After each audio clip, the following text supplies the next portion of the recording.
Pada tanggal 1 Oktober 2005, pulau wisata terkenal di dunia, Bali, kembali menjadi sorotan dunia karena sebuah tragedi.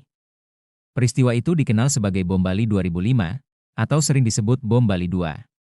Serangan ini menjadi salah satu momen kelam dalam sejarah modern Indonesia, karena terjadi hanya 3 tahun setelah bom besar Bali 2002 yang menewaskan ratusan orang. Bom Bali 2005 kembali mengguncang Bali, kota yang selama ini dikenal sebagai simbol keramahan dan kedamaian, menjadi saksi bisu kekerasan yang melukai banyak kehidupan. Dalam video ini, kita akan mengulas sejarah, kronologi kejadian, pelaku, hingga dampak yang ditimbulkannya. Mari kita mulai dari awal. Sebelum tragedi terjadi, Bali adalah magnet bagi turis mancanegara. Pantai-pantai indah, budaya Hindu khas Bali, serta keramahan penduduk lokal membuat pulau ini selalu dipenuhi wisatawan dari berbagai penjuru dunia. Badung, Kuta, dan Jimbaran adalah kawasan wisata utama yang dikenal luas, terutama oleh pelancong Australia, Eropa, dan Asia Timur. Setiap tahunnya, ribuan wisatawan datang untuk menikmati sunset pantai Kuta, hidangan laut di Jimbaran Beach, hingga kegiatan budaya tradisional yang memukau. Namun di malam tanggal 1 Oktober 2005, suasana damai itu berubah drastis dan tak pernah sama lagi. Agar bisa memahami lebih jauh kejadian Bom Bali 2005, penting untuk kembali sejenak ke peristiwa sebelumnya, Bom Bali 2002. Serangan 3 bom yang terjadi pada 12 Oktober 2002 menewaskan 202 orang, termasuk banyak warga asing, dan mengguncang pariwisata Indonesia secara besar-besaran. Trauma dari peristiwa itu masih membekas di masyarakat Bali, dan pemerintah Indonesia terus meningkatkan upaya kontraterorisme. Meskipun demikian, ancaman teror belum sepenuhnya hilang ketika 2005 tiba. Memasuki tahun 2005, pemerintah dan aparat Indonesia telah mewaspadai kemungkinan serangan teror. Meski begitu, persiapan menghadapi ancaman itu tidak seragam di seluruh sektor.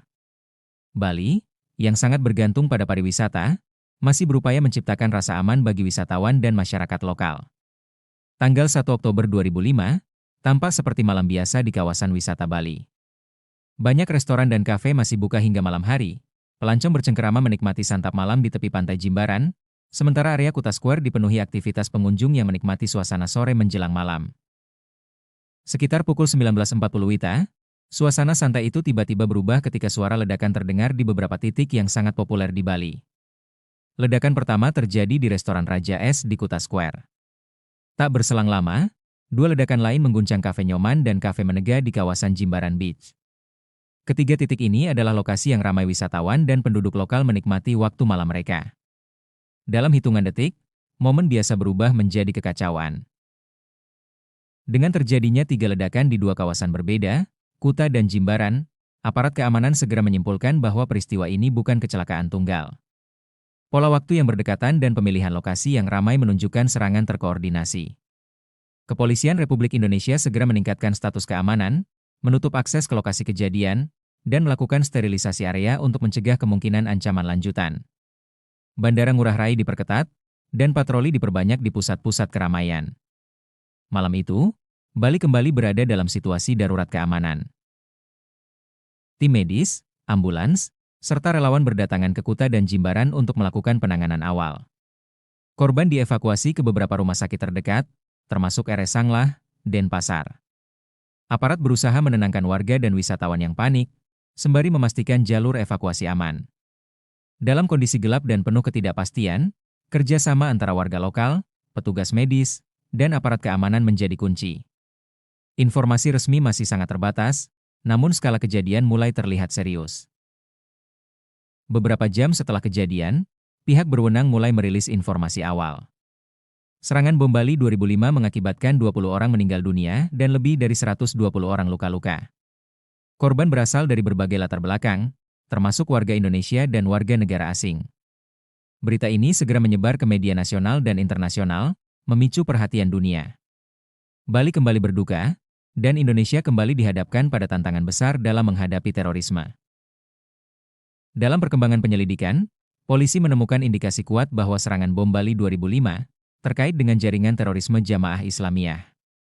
Kelompok ini sebelumnya juga dikaitkan dengan sejumlah aksi teror di Indonesia dan Asia Tenggara.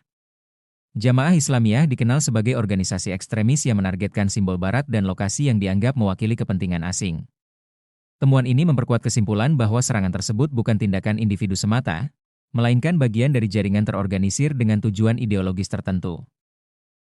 Hasil penyelidikan mengungkap bahwa 3 pelaku utama dalam serangan ini adalah Muhammad Cholili, Fadli, dan Hasbi. Ketiganya terlibat langsung sebagai pelaku di lokasi ledakan. Dalam peristiwa ini, mereka meninggal dunia di lokasi kejadian. Identitas para pelaku diperoleh melalui penyelidikan forensik dan penelusuran jaringan mereka. Aparat juga menemukan bahwa para pelaku memiliki hubungan dengan anggota jamaah Islamiyah lainnya, yang sebelumnya telah terlibat dalam aksi teror di Indonesia.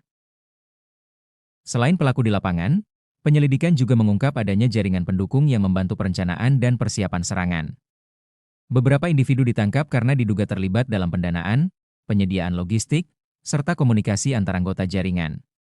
Penangkapan ini menunjukkan bahwa aksi teror tersebut tidak berdiri sendiri, melainkan merupakan hasil dari perencanaan yang dilakukan secara bertahap. Aparat keamanan kemudian memperluas operasi penangkapan ke berbagai daerah di Indonesia. Nama Nordin M. Top muncul sebagai sosok penting yang diduga berperan dalam perencanaan dan pengarahan aksi. Nordin dikenal sebagai figur yang beroperasi lintas wilayah dan kerap menghindari penangkapan. Penelusuran dilakukan melalui jaringan komunikasi, aliran dana, serta hubungan antar anggota kelompok ekstremis yang telah dipantau sebelumnya. Investigasi juga mengarah pada Az-Zahari bin Husin, seorang ahli perakit bom yang sebelumnya terlibat dalam berbagai aksi teror. Aparat menyimpulkan bahwa keahlian teknis Az-Zahari berperan besar dalam serangan-serangan teror pada periode tersebut. Perburuan terhadap Az-Zahari menjadi salah satu operasi besar aparat keamanan, karena ia dianggap kunci dalam kemampuan teknis jaringan teror. Upaya penegakan hukum berlanjut dengan operasi penangkapan di berbagai daerah. Puncaknya, pada 9 November 2005, aparat melakukan penggerbekan di Batu Malang, Jawa Timur, yang menewaskan Az-Zahari bin Husin. Operasi ini dipandang sebagai pukulan signifikan terhadap jaringan teror, karena mengurangi kemampuan teknis mereka. Sementara itu, pengejaran terhadap Nordin M. Top terus dilakukan hingga akhirnya ia tewas dalam operasi terpisah pada tahun-tahun berikutnya. Peristiwa Bom Bali 2005 mendapat perhatian luas dari komunitas internasional. Banyak negara menyampaikan belasungkawa dan dukungan kepada Indonesia. Kerjasama keamanan lintas negara diperkuat, khususnya dalam pertukaran intelijen dan pencegahan terorisme. Dukungan ini tidak hanya bersifat simbolis, tetapi juga praktis, membantu Indonesia meningkatkan kapasitas penanganan ancaman teror di masa depan.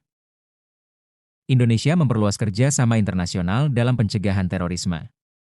Pertukaran intelijen, pelatihan bersama, dan koordinasi lintas negara menjadi bagian penting dari strategi ini.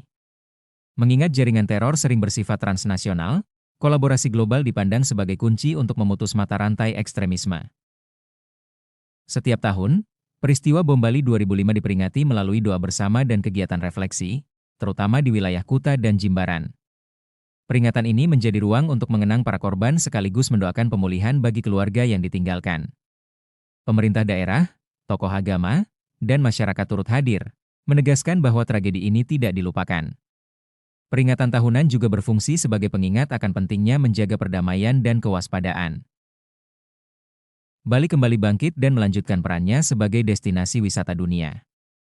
Kebangkitan ini bukan sekadar pemulihan ekonomi, tetapi juga simbol ketahanan sosial dan budaya. Masyarakat Bali menunjukkan bahwa nilai-nilai lokal, seperti kebersamaan dan harmoni, mampu menjadi fondasi kuat dalam menghadapi tragedi. Bali tidak didefinisikan oleh kekerasan, melainkan oleh kemampuan untuk bangkit. Kini, Bali kembali hidup sebagai ruang perjumpaan budaya dunia. Aktivitas pariwisata berjalan, masyarakat beraktivitas, dan nilai-nilai harmoni tetap dijaga. Kebangkitan ini bukan berarti melupakan, melainkan melanjutkan hidup dengan kesadaran dan kewaspadaan. Indonesia menunjukkan bahwa teror tidak mampu menghentikan langkah bangsa yang memilih perdamaian. Peristiwa Bom Bali 2005 bukan sekadar catatan sejarah, tetapi pengingat akan pentingnya empati, persatuan, dan penolakan terhadap kekerasan. Dengan memahami sejarah, kita menjaga agar tragedi serupa tidak terulang. Terima kasih telah menyimak kisah ini. Semoga menjadi refleksi bersama untuk masa depan yang lebih damai.